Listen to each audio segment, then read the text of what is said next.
प्यारे बच्चों, ਅੱਜ ਆਪਾਂ ਕਰਨ ਜਾ ਰਹੇ ਹਾਂ ਬੁਨਿਆਦ ਪੁਸਤਕ ਜੋ ਕਿ ਹੁਣ ਸਾਨੂੰ 1-2 ਦਿਨਾਂ ਤੋਂ ਮਿਲੀਆਂ ਹਨ। ਆਓ ਸ਼ੁਰੂ ਕਰਦੇ ਹਾਂ ਕਲਾਸ 4th ਐਂਡ 5th ਦੀ ਬੁਨਿਆਦ ਪੁਸਤਕ। ਆਓ ਦੇਖਦੇ ਹਾਂ ਇਸ ਵਿੱਚ ਸਾਨੂੰ ਕੀ ਦਿੱਤਾ ਗਿਆ ਹੈ। ਬੱਚਿਓ, ਇਸ ਦੇ ਵਿੱਚ ਸਾਨੂੰ ਸ਼ੀਟ ਨੰਬਰ ਦਿੱਤੀਆਂ ਗਈਆਂ ਹਨ। ਇਹ ਆਪਾਂ ਸ਼ੁਰੂ ਕਰ ਰਹੇ ਹਾਂ ਸ਼ੀਟ ਨੰਬਰ 1। ਇਸ ਦੇ ਵਿੱਚ ਸਾਡੇ ਕੋਲ ਅਲੱਗ-ਅਲੱਗ ਟੌਪਿਕ ਬਣੇ ਹਨ। ਸਾਡੇ ਕੋਲ ਪਹਿਲਾ ਜਿਹੜਾ ਟੌਪਿਕ ਹੈ ਉਹ ਹੈ ਆਓ ਪੜ੍ਹੀਏ। ਬੱਚਿਓ, ਆਪਾਂ ਨੂੰ ਕੁਝ ਸ਼ਬਦ ਦਿੱਤੇ ਗਏ ਹਨ, ਹੁਣ ਆਪਾਂ ਇਹਨਾਂ ਦਾ ਉਚਾਰਨ ਕਰਾਂਗੇ। ਚੂਰਨ, ਦੇਵਤਾ, ਪੈਦਲ, ਤੌਲੀਆ, ਸਮੋਸਾ, ਫੁੱਫੜ, ਝਾਂਜਰ, ਪਿੰਜਰਾ। ਐਕਟੀਵਿਟੀ ਨੰਬਰ 2, ਇਹ ਵੀ ਬੱਚਿਓ ਆਓ ਪੜ੍ਹਿਓ, ਆਓ ਪੜ੍ਹੀਏ ਹੈ। ਇਸ ਵਿੱਚ ਸਾਨੂੰ ਕੀ ਆ, ਵਾਕ ਦਿੱਤੇ ਗਏ ਹਨ। ਆਓ ਪੜ੍ਹਦੇ ਹਾਂ ਵਾਕ। ਸਾਡੇ ਲੋਕਾਂ ਦਾ ਮੁੱਖ ਕਿੱਤਾ ਖੇਤੀਬਾੜੀ ਹੈ। ਕਸਰਤ ਕਰਨ ਨਾਲ ਸਰੀਰ ਠੀਕ ਰਹਿੰਦਾ ਹੈ। ਅਸੀਂ ਭਾਰਤ ਦੇਸ਼ ਦੇ ਵਾਸੀ ਹਾਂ। ਬੱਕਰੀ ਦੇ ਬੱਚਿਆਂ ਨੂੰ ਮੇਮਣੇ ਕਹਿੰਦੇ ਹਨ। ਆਓ ਦੇਖਦੇ ਹਾਂ ਐਕਟੀਵਿਟੀ 3, ਇਹ ਵੀ ਆਓ ਪੜ੍ਹੀਏ। ਸਭ ਨੂੰ ਪਹਿਲਾਂ ਸਾਨੂੰ ਸ਼ਬਦ ਦਿੱਤੇ ਸੀ, ਫਿਰ ਵਾਕ, ਤੇ ਹੁਣ ਸਾਨੂੰ ਇੱਕ ਪੈਰਾ ਦਿੱਤਾ ਗਿਆ ਹੈ। ਕੱਲ੍ਹ ਐਤਵਾਰ ਸੀ। ਮੈਂ ਅਤੇ ਮੇਰਾ ਭਰਾ ਖੇਤ ਗਏ। ਖੇਤਾਂ ਵਿੱਚ ਹਰ ਪਾਸੇ ਹਰਿਆਲੀ ਸੀ। ਹਰੀਆਂ ਭਰੀਆਂ ਫਸਲਾਂ ਹੁਲਾਰੇ ਮਾਰ ਰਹੀਆਂ ਸਨ। ਪੰਛੀ ਰੁੱਖਾਂ ਉੱਤੇ ਬੈਠੇ ਚਹਿਕ ਰਹੇ ਸਨ। ਕਿਸਾਨ ਖੇਤਾਂ ਵਿੱਚ ਆਪਣਾ ਕੰਮ ਕਰ ਰਹੇ ਸਨ। ਅਸਮਾਨ ਉੱਤੇ ਬੱਦਲ ਛਾਉਣ ਲੱਗੇ। ਅਸੀਂ ਘਰ ਵੱਲ ਚੱਲ ਪਏ। ਆਓ ਦੇਖਦੇ ਹਾਂ ਅਗਲੀ ਐਕਟੀਵਿਟੀ। ਬੱਚਿਓ, ਇਸ ਦੇ ਵਿੱਚ ਸਾਨੂੰ ਧਿਆਨ ਨਾਲ ਪੜ੍ਹੋ ਅਤੇ ਅੰਤਰ ਜਾਣੋ। ਬੱਚਿਓ, ਇਸ ਵਿੱਚ ਸਾਨੂੰ ਕੁਝ ਸ਼ਬਦ ਦਿੱਤੇ ਗਏ ਹਨ, ਜਿਸ ਤੋਂ ਸਾਨੂੰ ਅਲੱਗ-ਅਲੱਗ ਜੋ ਲਗਾ ਮਾਤਰਾਵਾਂ ਉਹਨਾਂ ਦੀ ਆਵਾਜ਼ ਬਾਰੇ ਪਤਾ ਚੱਲੇਗਾ। ਸਭ ਨੂੰ ਪਹਿਲਾਂ ਆ ਦਰੀ, ਦੂਰੀ, ਪਤਾ, ਪਿਤਾ, ਭਜਨ, ਭੋਜਨ, ਦਸ, ਦਾਸ, ਬਨ, ਬੁਨ, ਪਤਲਾ, ਪਤੀਲਾ। ਬੱਚਿਓ, 5 ਨੰਬਰ 'ਤੇ ਸਾਨੂੰ ਦਿੱਤਾ ਗਿਆ ਆ ਅਸ਼ੁੱਧ ਸ਼ਬਦਾਂ ਨੂੰ ਠੀਕ ਕਰਕੇ ਲਿਖੋ। ਬੱਚਿਓ, ਜਿਹੜੇ ਸਾਨੂੰ ਇਹ ਸ਼ਬਦ ਦਿੱਤੇ ਆ ਇਹ ਅਸ਼ੁੱਧ ਹਨ ਜਾਂ ਗਲਤ ਲਿਖੇ ਗਏ ਹਨ। ਇਹਨਾਂ ਨੂੰ ਆਪਾਂ ਹੁਣ ਠੀਕ ਕਰਕੇ ਲਿਖਣਾ ਹੈ। ਆਓ ਲਿਖਦੇ ਹਾਂ ਇਹਨਾਂ ਸ਼ਬਦਾਂ ਨੂੰ। ਬੱਚਿਓ, ਸਭ ਨੂੰ ਪਹਿਲਾਂ ਲਿਖਿਆ ਸੁਨਹਿਰੀ। ਜੋ ਸੁਨਹਿਰੀ ਆ ਉਹ ਅਸ਼ੁੱਧ ਆ, ਆਪਾਂ ਲਿਖਾਂਗੇ ਇਹਨੂੰ ਸ਼ੁੱਧ ਕਰਕੇ।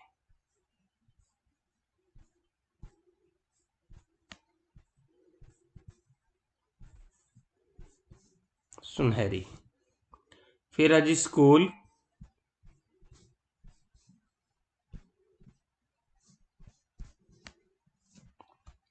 ਉਸ ਤੋਂ ਬਾਅਦ ਆ ਜੀ ਜ਼ਿਲ੍ਹਾ।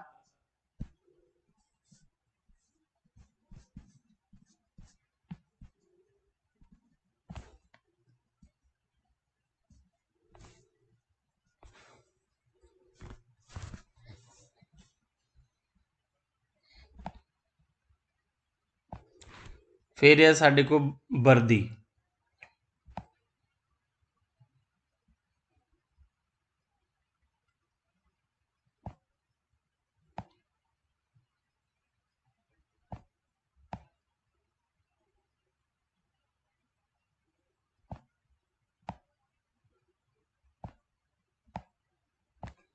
ਬੱਚੋ, ਫਿਰ ਆ ਸਾਡੇ ਕੋਲ ਪੀਂਘ।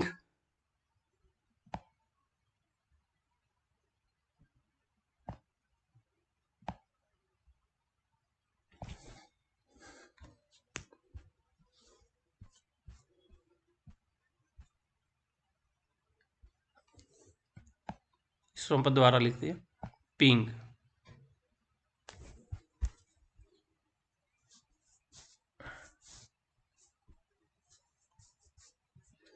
बच्चों, फिर है साढ़े को बैसाखी।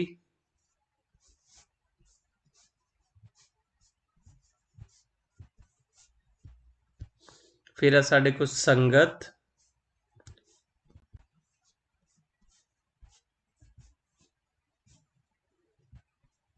फिर साढ़े को सुबह।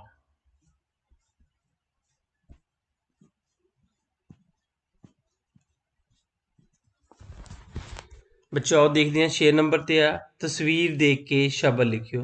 बच्चों जिस भी वस्तु या चीज़ की तस्वीर है असी उसका नाम लिखना है। बच्चों जो भी तुसी आ काम करना है तुसी इस वीडियो नू पॉज करके अपना जो लिखती काम आ कर सकते हो। अब देखते हैं एक्टिविटी 6। सब नू पहला सानू दिता गया है सप।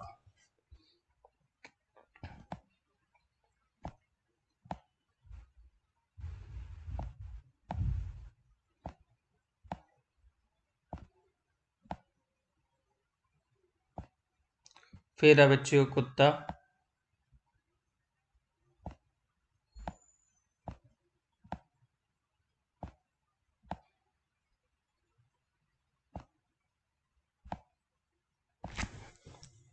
बच्चों फिर है ऊँट।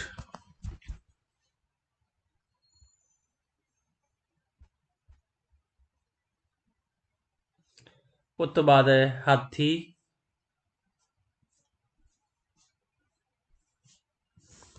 उस तो बाद है बच्चों थाल।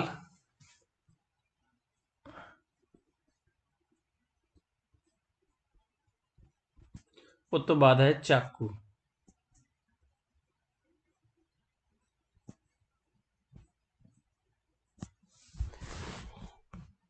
बच्चों आओ देखते हैं एक्टिविटी 7। दिते गए अखरां तो शुरू होने वाले शब्द बनाओ। बच्चों सानू जिहड़े अखर दिते गए आ रारा बब्बा डड्डा जीजा इन्हां तो शुरू होने वाले असी 3-3 शब्द लिखने हैं। आओ देखते हैं रारे तो रथ।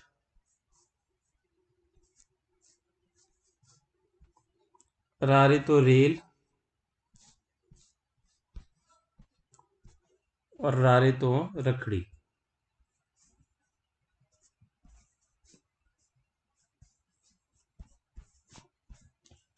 बच्चों फिर साढ़े को बब्बा।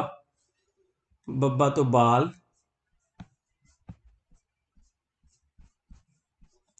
बरसात।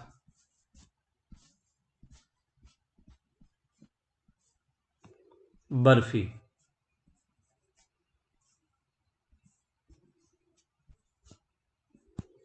बच्चों फिर साढ़े को डड्डा। डड्डा तो डड्डू।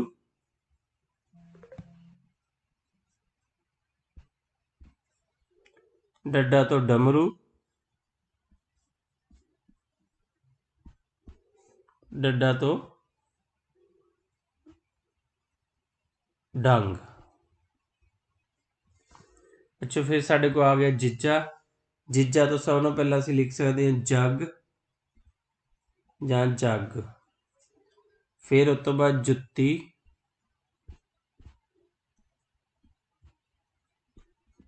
उस तो बाद जोड़ा।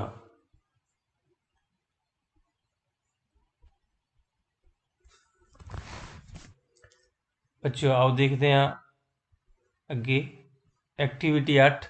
ये है सिरजनात्मक परख। बच्चों जिस तरह तुसी माइंड मैपिंग करते हो इनू भी आप उस तरह ही करांगे। सब नू पहला सानू दिता गया ये किताब। किताब के नाल संबंधित जो भी हुंदा वो आप इत्थे लिख सकते हैं। बच्चों किताब के नाल असी सब नू पहला लिख लांगे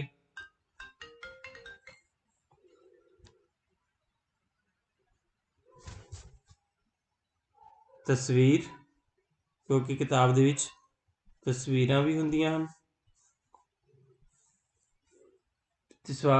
किताब के नाल संबंधित तुसी जिल्द भी लिख सकते हो। फिर पन्ने जिहड़े पेज हुंदे आ किताब के नाल तुसी लिख सकते हो कहानियां। इस तरह बच्चों तुसी अपने कोलों भी जिहड़े किताब के नाल संबंधित शब्द आ वो लिख सकते हो। बच्चों अगे आ एक्टिविटी 9 या 9। दिते गए शब्द की लै वाले होर शब्द लिखो। बच्चों असी जिस तरह इसकी आवाज़ आ उस तरह ही रलते शब्द इत्थे लिखने हैं।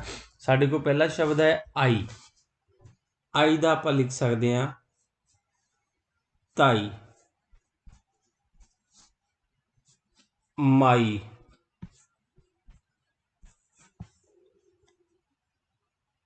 राई।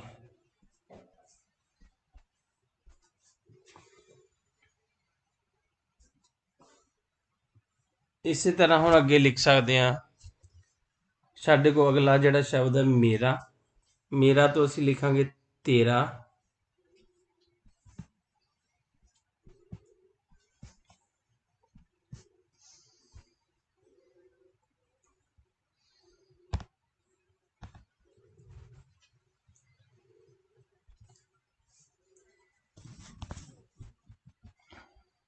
अच्छा थोड़ा जिहा गलत हो गया, इनू आपां दोबारा करते हैं। मेरा तो हो गया तेरा, और बच्चे आप आगे लिख सकते हैं घेरा,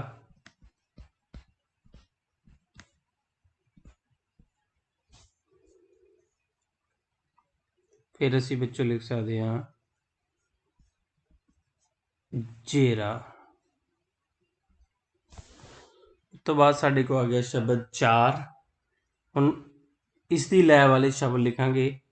पहला शब्द लिख सकते आपां कार, मार, तार। बच्चों अजिहे शब्दां नूं आपां की कहंदे आ, लै वाले शब्द। आओ देखते हैं हुण एक्टिविटी 10, तस्वीर नूं समझो अते वार्तालाप लिखो। बच्चों इस तस्वीर दे विच सानूं एक बच्चा रोटी खांदा दिखाया गया है, ते उसकी जिहड़ी माता आ वो खाना बना रही है। इस तो तुसी जो भी लिखना चाहोगे शब्द वो लिख सकते हाँ, जो तुहाडी सोच कहंदी है।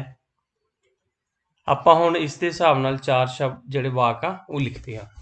पहला आपां लिखांगे नंबर 1 ते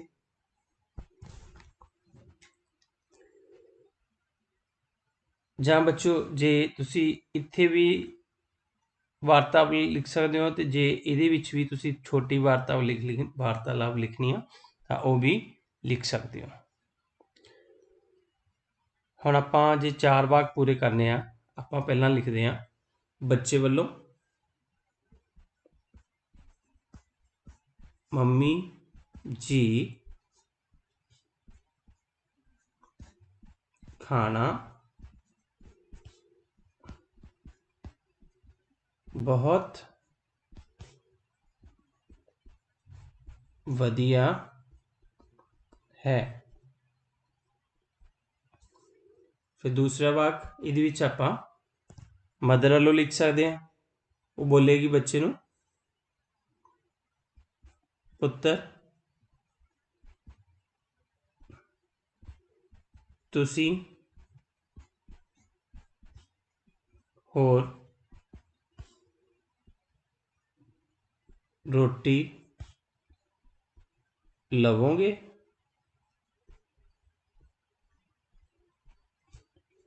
फिर आप लिख सकते हैं 3 नंबर ते नहीं मम्मी जी होर नहीं।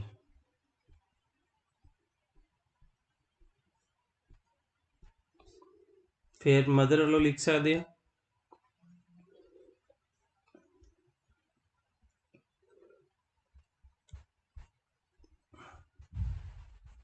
पुत्र जी हौली हौली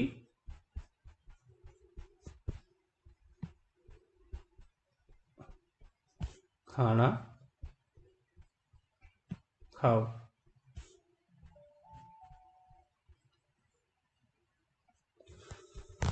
बच्चों अज दे लई बुनियाद पुस्तक विच इन्ना ही कुछ। आस करदा कि तुसी हुण इस वीडियो नूं देख के जो अपने टीचर के कहे मुताबिक जिहड़ा काम अपनी बुनियाद पुस्तक ते पूरा करोगे। थैंक यू बेटा जी। प्यारे बच्चों अज आपां कर रहे हैं पंजाबी विषय का बुनियाद एक्टिविटी 11। अब देखते हैं एक्टिविटी 11 ਜਾਂ सवाल नंबर 11। बच्चों इस ਵਿੱਚ ਸਾਨੂੰ एक तस्वीर ਦਿੱਤੀ गई है जो भगत सिंह जी ਦੀ है। ਦਿੱਤੀ तस्वीर ਬਾਰੇ 5 ਸਤਰਾਂ ਬੋਲੋ। ਆਪਾਂ ਨੂੰ ਸ਼ਹੀਦ ਭਗਤ ਸਿੰਘ ਦੇ ਨਾਲ ਸੰਬੰਧਿਤ 5 ਸਤਰਾਂ ਜਿਹੜੀਆਂ ਬੋਲਣੀਆਂ ਹਨ। ਬੱਚਿਓ ਇਹਨਾਂ ਸਤਰਾਂ ਨੂੰ ਬੋਲਣ ਤੋਂ ਪਹਿਲਾਂ ਆਓ ਆਪਾਂ ਇਹ 5 ਸਤਰਾਂ ਲਿਖ ਲੈਂਦੇ ਹਾਂ ਤੇ ਫਿਰ ਇਸ ਨੂੰ ਯਾਦ ਕਰਕੇ ਅਸੀਂ ਇਹ 5 ਸਤਰਾਂ ਬੋਲ ਲਵਾਂਗੇ। ਆਓ ਲਿਖਦੇ ਹਾਂ 5 ਸਤਰਾਂ।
एक्टिविटी 12 मौखिक।